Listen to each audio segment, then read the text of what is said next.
Good afternoon, everybody. This is Andrew Ross Sorkin from DealBook in the New York Times. Thanks so much for joining us. This is our first DealBook Helpline. And over the next 40 minutes, we're hoping to spend some time with you to really try to answer some questions and try to offer some practical advice for those of you out there that are trying to navigate this crazy world we're all living in during this COVID era, how to deal with very basic business issues and maybe some more complicated ones as well. I imagine we'll talk about renegotiating rent, getting access to an SBA loan, how to deal with employees, furloughing them, laying them off, what's the best way to deal with suppliers. We might even talk a little bit about the morality of taking money and what that's going to mean. I am joined this morning by Jason Karaian, DealBook editor, who's been on these calls the past couple of weeks, and he'll be leading the Q&A in just a minute. I'm also joined and thrilled to have Stephen Amdur with us. He's a partner at Pillsbury, Winthrop, Pittman, one of the great counselors to the world of corporate America and business. He's an expert on all of these issues. And if there's somebody I could talk to about these things for hours, it would be Stephen. And I should tell you that I have known Stephen for practically all my life. So I'm thrilled that he could join us. I have also followed the works of Gene Marks from the Marks Group for so long. And he is one of the great consultants and advisors to business people all across this country, and has been spending his time dealing with and thinking about the questions that all of you are dealing with and thinking about. So it was thrilling when he decided to join this phone call and help answer some of your questions today. A couple just quick housekeeping notes. This call is being recorded. We will offer a replay both in the newsletter tomorrow, as well as on social media and on nytimes.com. For those of you on Zoom here, I just want to tell you this is a audio only call. There is no video. We do it as an audio only call, so you can listen. And in fact, if you have work or other things, you can avert your eyes and do those things that you need to do at the same time. And then finally, because we want this to be as interactive as humanly possible, so many of you have already submitted questions prior to the call, but as you're listening to the call, and if you have questions right now and throughout the call, you can do that and submit additional questions at the Q&A window, which is on this app as we speak. The majority of this call, as I said, will be dedicated to answering your questions. I thought I'd start just by kicking this off with Gene and Steve real quick, and then we'll get to those questions. But Gene, the question I'd start with you is just getting access to these loans. We keep hearing about so many business owners who have relationships with banks, sometimes big banks, even like a Wells Fargo. Some of them may have outstanding debt at those banks, some don't, and they're still unable to get access to those loans. They're being sent to smaller community banks in other parts of the country to try to get access to these loans. What's your single biggest piece of advice right now for somebody who can't get access to the loan? I would actually, Andrew, by the way, thanks for having me on and for the kind words. I'm also a big fan. For those of you that are looking for loans, particularly under the Paycheck Protection Program, turning to your bank is certainly, it would be the first option you would consider, but I am hearing exactly what you've heard about people being sort of turned down. They need to be existing customers, even ones that have longtime customers are having to wait. But really, one of the best sources out now are a lot of the online lenders, Andrew. PayPal and Square, QuickBooks Capital, as well as Lendio and Cabbage with a K. Those are just a few of the online platforms that have now been given permission from the Treasury Department to issue those loans. And I'm hearing, early on some positive things about them. I think one of the biggest reasons why is because those platforms are actually set up to handle a larger volume, and they have the technology and the infrastructure to go through the process for applying and verifying and getting information in actually quicker than a lot of the banks do, particularly the community banks. So, if you're listening to this and you're thinking of applying, or you're really struggling with your banker, I would strongly consider going to one of those online lenders and applying through there. I think you might be happy with the experience. Do you have to have had an ongoing relationship with Square, for example? You have to use that service in your Nope. store so they have access? No, you don't? No, you don't. And what's interesting about that is the online lenders are actually doing something that I wish the banks were doing. They want small businesses to come to them because they want to begin and build relationships with them. And they see this as an opportunity to start those relationships. And unfortunately, I can't say the same for some banks out there that seem like they're turning those potential relationships away. So no, in most cases, you do not need to have a prior financial relationship with them. That's really great advice. Thank you for that. Hey, Steve, we were talking about this last night. You obviously advise lots of different startups and other companies that oftentimes may be backed by either private equity or venture capital or have complicated ownership structures. Speak to some of that issue, because I know it's been an issue for a lot of startups, given that they do have ostensibly backing and what's called affiliation, and how that works when it comes to getting these loans. Thanks, Andrew, and thanks, of course, for having me and for the kind words of introduction. The affiliation tests have been a major obstacle for a number of our clients in the private equity and venture capital space. As the programs administered through the Small Business Administration, absent other legislative advice, the SBA has been using the standard rules that they apply with respect to all loans that are eligible under the SBA Act. And that imposes the same affiliation test that would otherwise be applied. Now, affiliation picks up more than just what some people would ordinarily think of with respect to affiliation. You can be deemed affiliated based upon some ownership thresholds. You can be affiliated based upon some control rights that you have. And so many private equity and venture capital backed companies are finding themselves deemed affiliated with the funds, whether or not there's actual true control or ownership control, solely based upon the rights that are imposed by agreements in connection with those investments. Hey, Steve, back up though for just half a second. So let's just pretend Sure. for a moment that I'm a gas station, and I'm a gas station that has the backing though of some outside investor, whether that is a established sort of classic private equity firm or maybe just individual investor that's invested in me, but maybe that investor is also invested in 5 other businesses in my community. How does that change my ability to get access to one of these loans? So great question, Andrew. And the affiliation tests require you to assess whether or not you are deemed affiliated by the SBA rules, which is a facts and circumstances dependent answer. And the rules are unfortunately not all that clear. In many cases, there are specific sets of rights that the SBA has said you absolutely can have and not be deemed affiliated. And there are specific rights that they have said leads to a determination of affiliation. Right. And while the SBA takes a position that it's, extraordinary rights mean you're not affiliated, and day-to-day control means you are affiliated, the SBA's rules of what day-to-day control constitutes are different from what many people think they are. So if, for example, you can't take on new debt without that investor's consent, you're deemed affiliated with that investor. And so your employees are aggregated with that investor's employees for his other companies or her other companies or its other companies to determine whether or not you hit the 500 ownership test. Interesting. Got it. And many investors have been asked to waive certain rights by companies that have been paying attention to this. And many are willing to do so. Many are not willing to do so. And so it's become a push and a pull between the investor community and the business community to see whether these rights are available. Got it. Hey, Jason, I see even more questions coming in as we speak. So I'm gonna throw it straight over to you so we can get right into them. Okay, let's do it. So a few variations on this that we got via email and currently on the call. Tammy on the call says she's a self-employed hairstylist with no employees.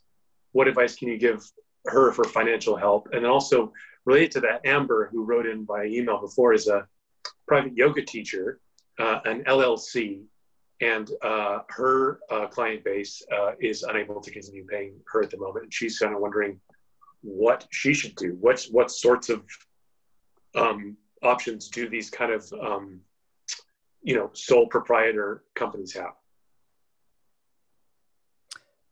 This is Gene. I'm happy to jump in. Yeah, sure. Yeah. There are definitely options if you're a sole proprietor or an independent contractor. I mean, first of all, you can apply for unemployment insurance.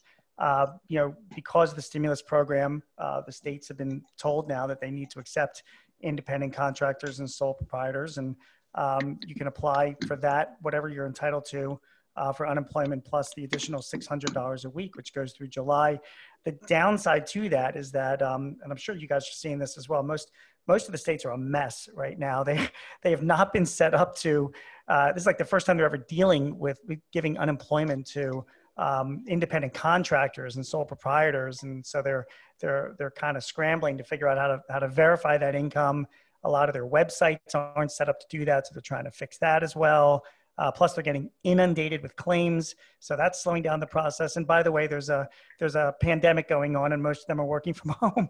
So it's all adding to the problems that's pushing back getting checks. But again, if you're an independent contractor, it's certainly an option. You just are going to have to be a little bit patient. Your second option, of course, is you can apply for a loan under the Paycheck Protection Program. It was open last Friday to independent contractors and sole proprietors as well. The key to that is that when you're trying to estimate your income, it's the SBA has been basing it, or the banks are basing it based on your self-employment income. So some people say like, oh, I don't really give myself a paycheck. I don't have a payroll. But if you look at your tax return for last year and you see what you made from what you were taxed from a self-employment income standpoint, that's your income. And that's what you can use in the calculation, the 2.5 times payroll calculation, plus your health, if you paid health insurance as well, state taxes for payroll, you can figure all that into the calculation and see what you're eligible for. And, one of the other benefits is you can get some forgiveness for the cost of your rent or utilities as well.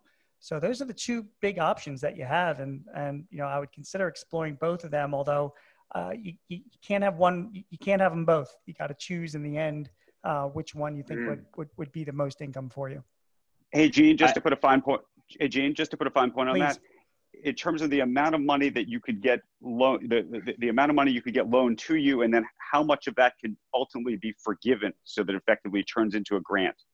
So first of all, one of the big restrictions that I should have mentioned as well is that you are restricted to the first $100,000 of your income. So, for the woman who's a hairstylist, if she was making $120,000 a year, and good for you if you are, by the way, the first 100,000 would count towards that calculation.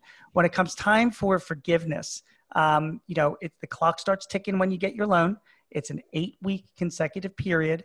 After the 8 weeks is over, you go back to the bank and you give your documentation as to what your income was during that period and ask for forgiveness. You can also get forgiven, again, for your rent and for your utilities or mortgage interest you're paying if it's related to your business. However, that cannot be more than 25% of the total forgiveness. In other words, 75% of that whatever's forgiven has got to be to payroll. If loans don't get forgiven, though, if the amounts don't get forgiven, they're going to stay outstanding as a loan at 1% interest, payable back in 2 years, and you don't have to make your first payment until 6 months from now. So it's a pretty low cost way of getting financing. Right. Steve, I think maybe this one is for you. Kamal, who's on the call, asks what options are available for commercial landlords whose sole income is rental property. He said he's tried the Paycheck Protection Program and also for a disaster loan. But a lot of those seem to be based on the number of employees. So what are landlords supposed to do? So certainly a great question. And we're having lots of conversations with real estate clients who are facing a similar situation. I think one key thing is to start having conversations with your tenants to understand what the likely payment plans are going to be for those tenants, what they're facing and how to deal with it. Number two is to start having the same conversations with your lenders to see what opportunities there are to discuss the terms of your current payment program, what potential forbearance opportunities may be available.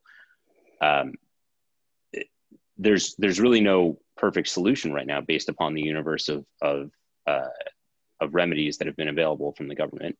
Though certainly people are continuing to have conversations, and our public policy group is regularly having discussions with legislators about potential new sources of funding that are targeted at particular areas of interest. I think certainly it's reasonable to suggest that the current administration would have a friendly attitude towards the trials and tribulations of large real estate holders, but nevertheless, the opportunities aren't perfect. There are potential availabilities for the economic injury disaster loans. I do think that some of those may have the greatest likelihood of recourse for current landlords.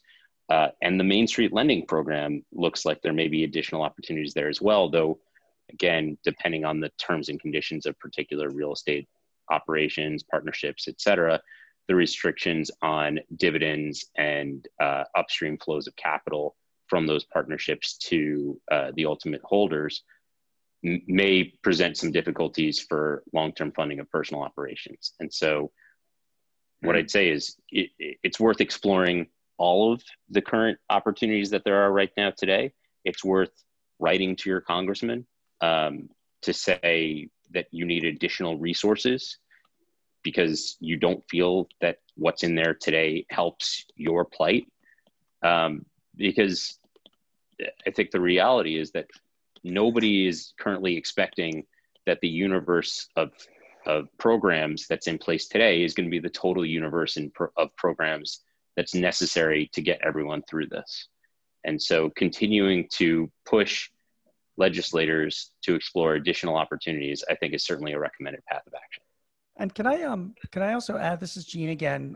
That was great, Andrew, and all of those sources are really really helpful, particularly to landlords. There's we never really talk about some of the corporate programs that are available. Some big companies have been stepping up with grants and loan programs for small businesses, which include landlords and real estate companies. I mean, Facebook has set up a $100 million grant program. This is for like cash grants that they're going to be given, they say, to 30,000 small businesses. JP Morgan has set up a program as well. The Opportunity Fund, which is a nonprofit, has set up or is in the process of setting up both grants and loan programs to small businesses. So I just want to say one of the biggest holes in this is affecting landlords and property people, because the Paycheck Protection Program, these kinds of loans were really meant not to replace income, but to subsidize your operations and keep people employed.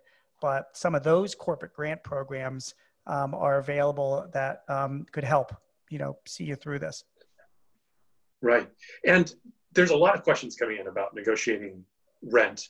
To look at it from the tenant's point of view, Mina, who's on the line, and also Mab, write in to talk about sort of just how to approach that. How should tenants approach talking to their landlords about renegotiating or not paying at all, or just what's sort of best practice for approaching that quite fraught discussion? So it's Steve. My approach in all negotiations is to be a forthright negotiator and be upfront with the actual situation that you're facing and have an open and honest discussion. And again, I think your landlord will likely be interested in knowing that you're seeking potential sources of funding and would probably fairly want a portion of that funding or a commitment to pay a portion of that funding if and when received. But I think landlords are being fairly pragmatic to the fact that foot traffic has slowed, if not stopped, and the ability of different businesses to pay rent is really going to be dependent on the facts and circumstances. Right. Hey, Steve, though, it's Andrew here, real quick, and maybe Gene can answer this. Is it, when you do this, when you have this terrible conversation, is this something that you think should be a phone call, should start as a letter? Today Tesla sent out a letter to all of its landlords across the country and said they're not paying. And they started the conversation by saying, we are just not, they explained their situation and said, we're not paying this month, as opposed to, and that's how they sort of anchored the discussion. What's your best advice for trying to begin the conversation itself? Is that a phone call? Is it an email? Is it a text?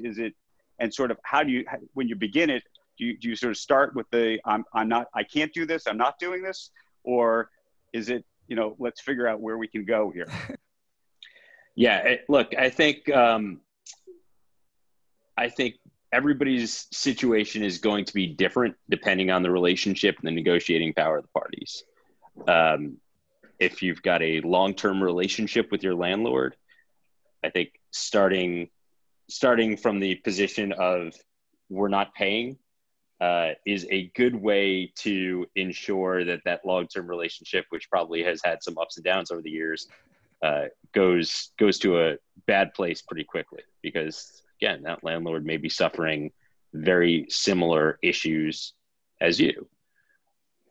So I would say the relationship and the communication should be consistent with the relationships and the communications that you've had with the landlord previously. If you want to be treated like a human, you should treat the other person on the other side of that conversation like a human too. 100%. Steve, can you imagine just sending a letter to your landlord? We're not paying, sorry. You're absolutely right. Some states, depending on what state you're located in, and cities like where I'm in Philadelphia, have actually instituted, laws or rules saying during this pandemic as it is, they're forbidding landlords from asking, rents from their tenants if tenants can't pay. So that's certainly something you should look into locally. But also what Steve said is 100% right. I mean, a lot of landlords are small businesses themselves, and depending on what your relationship that you already have with your landlord, you should be calling them up, seeing them face to face, and working it out. There's no reason to get all legal and formal about it. At least, Gene, you can't do it face to face anymore. You got to have 6 feet in front of you. Oh, that's a good point. Well, you wear a mask. You stand apart. Or you go on Zoom. Right. True. Sensible advice. So a specific question here from Ben, who's on the call about the small business loan. If our normal raise and bonus cycle lands in early July, would that potentially be an issue with taking the loan? Gene, that might be for you. Yeah, happy to take that one. So what you're trying to do is you're trying to show comparable periods as to when this is. I mean, the rule of thumb is that to come up with what your loan availability is, you're supposed to show the preceding 12 months of what your operations were. But some people have different businesses. They have seasonal businesses or, things that depend on other factors. So, if you're going to be asking for loan forgiveness for a period of time, 8 weeks going forward, you want to have loan availability for that. You have to show the comparable period from the prior year to say, hey, listen, this is what the payroll is that I'm going to need during this period because I'm a seasonal business. I have a friend who has a fruit and vegetable stand, and he's getting things starting up in May because he's a summer business. And that's exactly the conversation that we, have just had. I mean, remember, in the end, this is not an agreement between you and the SBA. This is going to be an agreement between you and your lender. So the SBA has given guidelines to the lenders. Some of them are pretty strict and some of them are not as strict. And I think there's some room to negotiate that with your vendor, with your bankers, your lenders, to make sure that you're both comfortable with the numbers that you're using. Right. I mean, perfect follow-up on that from Walter, who's on the call. What recourse does he have if you think a loan was improperly denied or for a much lower amount than it should be in his mind? And this goes, I think, obviously for the small business loans, but for any of the other programs too. Who is that for? Go ahead, Gene, and then we'll bring Steve in later. I'm interested to hear Steve's views on this because I'm actually, we're still trying to figure out the process of how things go through compliance and approval. Each loan, you can only ask for a loan once under your federal tax ID number. So my assumption is once you apply for a loan, it gets assigned a number from the SBA, and then you're in the system. And that's it. So if it gets denied or approved for a lower amount, I believe you're out of options at that point in time. I don't think you can go back in and reapply. So that's my understanding for, about what it is right now. And Steve, I don't know if you've seen anything different. No, I haven't seen anything different, at least so far, but I think you make the excellent point that a lot of these rules are all being written as we go. Right. And so there may be an appeals process that's put in place. There may be some rules that come down from the SBA. Certainly as the funds start depleting, as people run out of available resources under the policies and still have issues and still are seeking funding and still are asking, I think you may start to see either new programs put in place or an expansion of the existing program, or a formal appeals process or other program implemented by the SBA to give people the opportunity to ask for their treatment to be revisited. Hey, I have a question that I keep getting from lots of different people that I wanted to ask on behalf of the audience, which is there's a lot of business people out there that are thinking about whether to furlough their employees, take the loan, keep them on, but do so knowing, or at least worried, that this pandemic and the shutdown or stay-at-home orders either stay on, or that they're in the retail business and don't expect people to come back into their stores in any meaningful way come the summer, come the fall, and what may look like a liquidity problem today will become a solvency problem tomorrow. Would you advise those companies to take the loan knowing and keep their employees on so you can get the loan forgiveness later? Or would you advise laying those employees off and either taking the loan, but then obviously not getting the grant, or not taking the loan? How would you think about that if you think that this is going to be a longer, more challenging process for your business over even a shorter period of time? Gene? Yeah, I can take a stab at that. I get these questions a lot, mainly because it's all about timing, right? So let's just make sure that we all, if you just, the facts here, which is, although the program ends, you can apply up until June 30th. The 8-week period starts from when you get the loan. So, one thing that you can consider is saying, hey, maybe I'll just hold off and, apply as late as possible. And then when I get the loan, that's when the clock starts ticking. If you do that, you're running the risk that, the fund may run out of money, and therefore you can't get the loan. I think that risk is minimal. Even though the fund was originally funded with $350 billion, it's very likely that it's going to be getting another at least $250 billion. I don't think it's going to run out of money. If anything, I think there'll be another stimulus bill that extends it. So the reason why I say that is that you can play the timing game if you want to. You can, hold up on applying. I do believe the money is going to be there, and then you wait to apply a little bit, later on down the road when you think things, you'll need it that much more, or even if you plan on bringing your employees back. Right now, though, the rule is that any employees that you did let go, you've got to bring them back by June 30th if you want full forgiveness under this existing program. So that's what the rules say. But we also tell our clients that, listen, if you can't bring them all back, it's not like you lose forgiveness. You're not going to get all of the forgiveness. So long answer to a short question. It depends on your situation, but you need to keep those facts in mind before you make your strategic decision. But just to follow up on that, the idea being, if you've laid your employees off, or you're thinking, okay, maybe I should lay my employees off temporarily, and then you're saying the idea is wait till June or the end of June, and then you could still bring them back, and then would you pay them retroactively? And again, how do you communicate that to your employees? That's also another complicated element of all of this. I have thoughts on that, but Steve, go ahead. Sorry. No, I honestly, I defer to your thoughts on that one. I don't think there are perfect answers to any of these questions, right? Again, every business is going to face different liquidity concerns, have different potential for bringing funds in, and have different potential ability to utilize employees during this interim period. And so I think, and Gene, please jump in, but yeah, I think, yeah, go ahead. Oh, no, I'm sorry. No, if you lay your employees off, they can start collecting unemployment insurance. And one of the biggest issues that, small business owners, what we have right now is that for a lot of employees, that unemployment insurance is pretty darn good. In fact, it could be a lot better than what we're paying our employees. And once you lay an employee off, it's not like you can demand they come back. You might lose them. So that's one risk that you have there. If you even furlough them without pay, again, a lot of employees are going to apply they're entitled to go and apply for unemployment. And therefore, again, they might not come back. Having said that, keeping them on the payroll and paying them when they're not doing anything at all is also sort of counterproductive. So first of all, there's definitely no legal rationale here. I mean, so if you think you could just turn to to the code and look for what the rules are, there really aren't any. It's more of a strategy decision that you do with your business.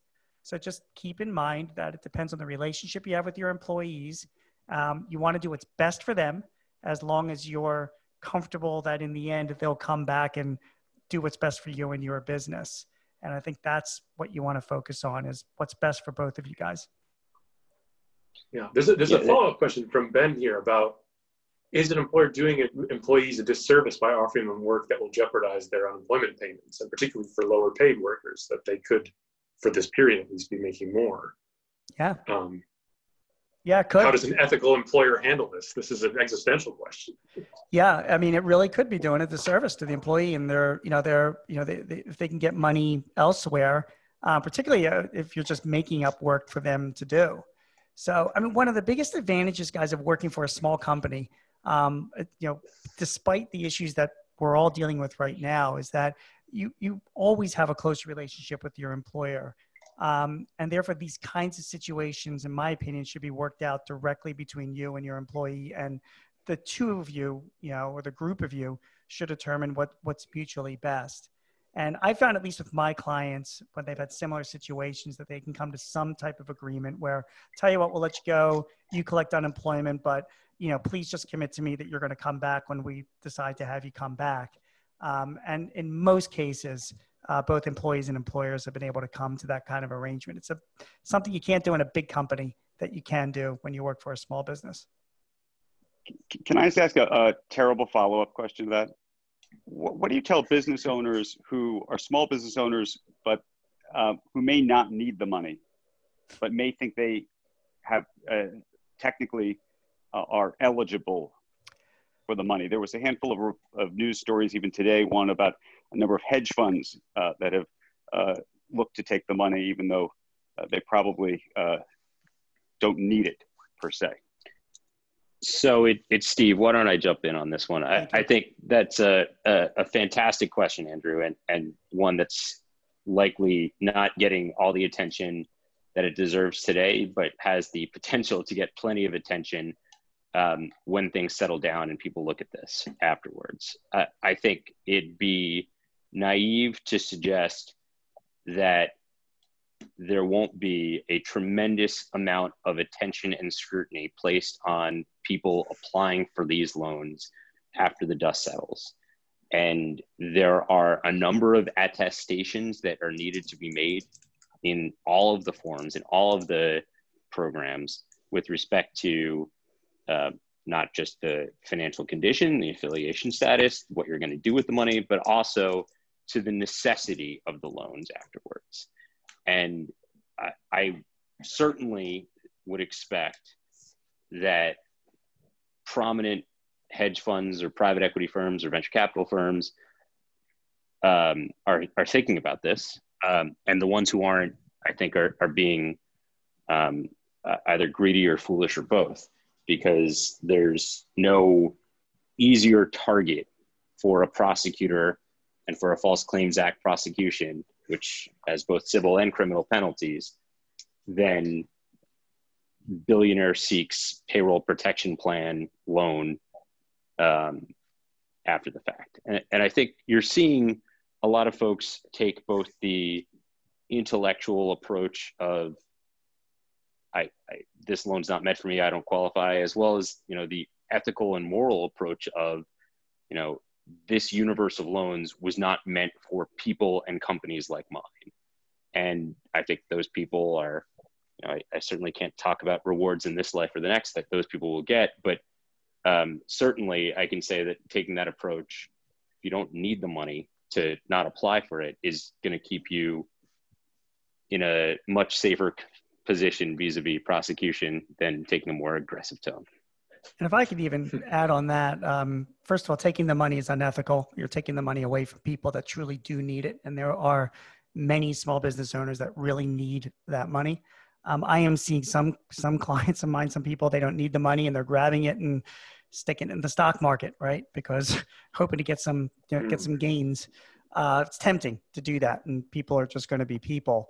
But my prediction is just what Steve said. I said once all this smoke clears, I think the Department of Justice is going to be very busy next year going after fraudulent claims. I think they'll be going after those billionaires, but I also think they'll be making some examples of small business as well who filed fraudulent applications, particularly in a time of need. So you should be very, very careful and just don't take what's not yours. A follow-up to that, in a sense, you've kind of already addressed it, but Peter in Virginia Beach, who's a DealBook reader, wrote in earlier, these federal taxpayer-funded programs, does that mean that these applications will be a matter of public record, or, like you're saying, is this going to be hashed out via litigation if someone catches wind of something untoward? I think we should assume that the loan applications will eventually be discoverable by Freedom of Information Act requests. And again, I've had a number of clients decline to pursue, even if there's a possible waiver under the affiliation test, but decline to pursue a potential loan because they don't want their name showing up attached to a form seeking a payroll protection plan loan, for example. That is very interesting. We're almost out of time, so Andrew, I'll throw it back to you for some final thoughts. Look, I just want to thank Stephen and thank Gene. This was a fantastic conversation, and frankly, I hope we can do it all again. I hope we're not all going to be in this situation where we'll need to do it again, but this is the first of these DealBook helpline calls. We're going to continue doing these DealBook debrief calls, and we'll do another one on Thursday. So I want to thank everybody who's joined us. I want to thank everybody for your questions. We will make a replay of all of this available tomorrow morning in the DealBook newsletter. And to find out more about the full slate of digital events that the New York Times, including DealBook, are putting on, you can visit timesevents.nytimes.com. For now, let me thank everybody once again and wish you all just stay safe and stay healthy. We'll talk to you soon. Thanks again.